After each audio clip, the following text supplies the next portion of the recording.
So you might want to add text to a piece. So if you go into titles, this is where you can add your title. So say I wanted a standard title that goes at the front. If I pull it down to the front, it will go here. I can then add my whatever I want this to say. So I don't know.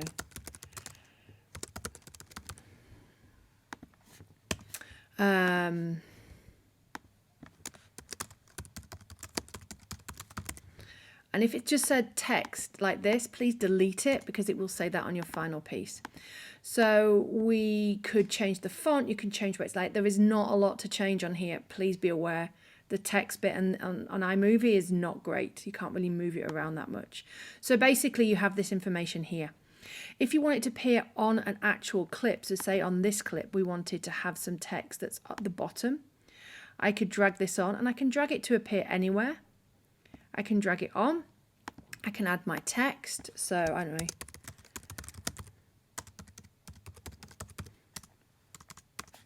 So I've got my text. I can change the colour, but I can't change where it's positioned, and that's why it's not the best in the world. If you know how to do this, please tell me. I'd love to know how to move this text around. So here is my text. I can change the size, etc., etc. If I click on the eye here, I can change the duration, so the length of it. I can also drag it here if you just want to do it by look. So if you go on to that one, if you can just get over it, you can drag it that way. Or you can go onto the eye and change the length of it in there. Okay. You can also move it by just being on it about where you want it to be positioned. But as I said, changing it is really hard.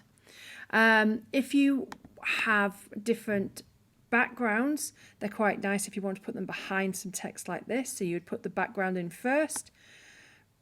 And on this example, you'd put the text over the top of the background. Okay, so it's quite easy to move it around.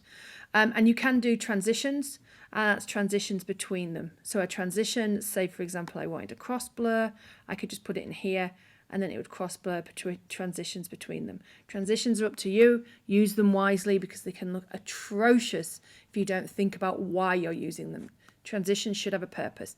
Personally, I prefer one standard transition throughout or limited use of transitions, but think carefully about what it is you want to say and how your transition is helping you say that. So that is a little bit about transitions. We talked a little bit about backgrounds. You'll only need them if you want to put them under text, really, and you might want them for the credits at the end. We talked a little bit about titles. If you go down here, you can find that there is some,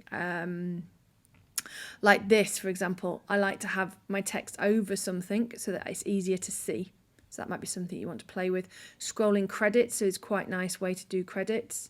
And you just edit them and they're all there for you. So you can just have a look through there at those elements.